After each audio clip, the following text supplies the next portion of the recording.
Okay. Um, I am going to be responding to the questions that we have been assigned for the 6 habits. So, the first question was, what is your definition of high performance? So, high performance to me means that there is good amount of productivity in what I'm doing, no matter whether that's work related or interpersonal things that I'm working on. There just has to be productivity there, but I also have to be having a good time. I'm not going to perform at my highest ability if I'm not having fun and enjoying what I'm doing. So I definitely think that enjoyment is a key aspect of high performance to my definition. And yeah, so just high productivity involved with high enjoyment. That'd be my definition. Um, so, according to me, which of the 6 habits is the most difficult to apply as a senior student? I definitely have to say that habit 3, which is raising necessity, has been a real challenge for me as a senior. I like to have fun. I like to go do things, especially in the second half of the second semester when it's getting really warm out again and I can finally go outside and do the things I want to do out there. It's really hard for me to prioritize my schoolwork with being outside and just enjoying myself finally. So, as a senior student, that's been really hard. I have this new hobby actually. I go frolfing a lot, frisbee golfing. There's 2 courses near campus, and now that it's nice out, I get outside, get some fresh air, and exercise too. It's a great way to do all those things.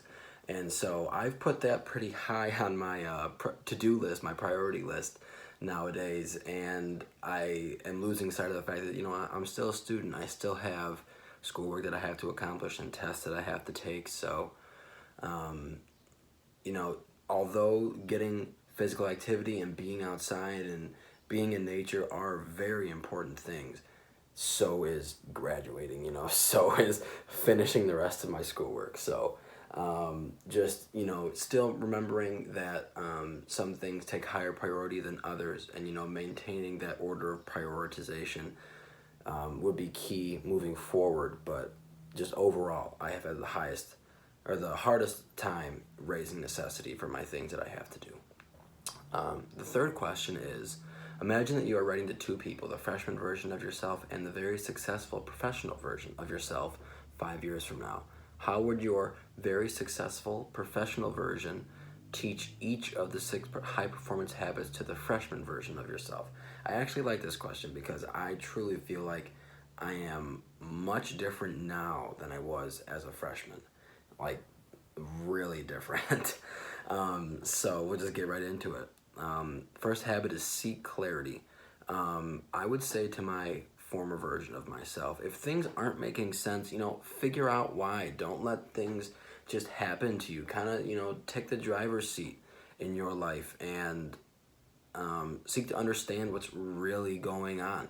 Don't just take things for, if someone says it's this, don't just believe them. If you have a query, if you have a question about it, explore it. Go do something about it. But the biggest thing for me is like I just let things happen to me. And I just seek clarity, like what's really going on here? Like how much power do I really have in this situation? It's important to, recognize those things.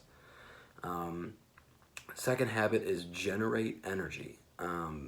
We all know that schoolwork isn't the most fun thing to do here in this world. I'm 22 years old now. I've been doing college for 4 years. I still struggle with generating energy to get my schoolwork done. But I would say, in order to put yourself in the best position to become the person you want to be, you got to do the work. And whether that's, doing the schoolwork to become the best nurse that you can be, or whether that's doing the interpersonal work so that you can become this higher version of yourself that you're trying to obtain, you need to do the work. And that's not just one way or another, that's across the board. You got to do the work. Yes, so the third habit is raising necessity. And like I said, I want to have fun. I like having fun. I like being with my friends. I like being outside. I like smiling. And homework 9.9 times out of 10 ain't making me smile. So just knowing that when things need to be done, they need to be prioritized. Instead of half enjoying your day because you have homework to do at the end of it, set aside like 1 or 2 days a week so that all your homework can be done so that you can truly, fully enjoy the experience of every day that you're having. Just going frothing in the middle of the day is awesome. It's 85 and sunny, beautiful, but now you have to go write a paper when you're home. Like, did you truly enjoy that frothing experience? No, because you have this paper hovering over your head. You need to get that done. Is say Sunday, Monday. Now it's Thursday, Friday. All your schoolwork is done, and you can go do those things you really want to do. But those things that you don't really want to do still need to be done. So that necessity needs to be raised, and that way you can fully enjoy the tasks and things that you really want to enjoy fully.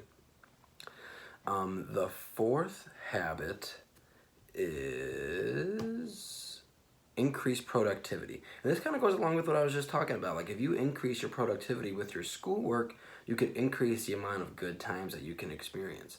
So instead of, like I said, having things hovering over your head that you have to do later in the night, get them done early so that you can just enjoy the rest of your day. The fifth habit is develop influence. And I personally was taught at a young age that someone's always watching you. So in those instances, you want to do the right thing even if you're not aware that someone is watching you, because it is the right thing to do. In every situation, I truly believe this, someone has an opportunity to learn from your behavior. That person that notices you picking up some trash on your daily walk, it may influence them to do the same thing. And it's a little thing, but just someone who's observing you do it, it may have an incredible impact potentially to have them start doing that as well. And then the sixth habit is demonstrate courage. So don't be afraid to be yourself, dude. Like, you're a cool guy, like, straight up. So I would say be courageous enough to be comfortable in your own skin and have the courage to care for yourself both physically and mentally. I would say freshman year PJ did not care for himself physically or mentally, and there were things that happened because of that. So that is key. So care enough about yourself to care for yourself, like, seriously, and have the courage what you think is the right thing for you to do. I let a lot of people influence my decisions, and I wouldn't trust my gut, and that's the only thing you should be trusting, honestly. So just do what you think is right for you, and although advice from other people is appreciated, you still have to do what you think is right for you.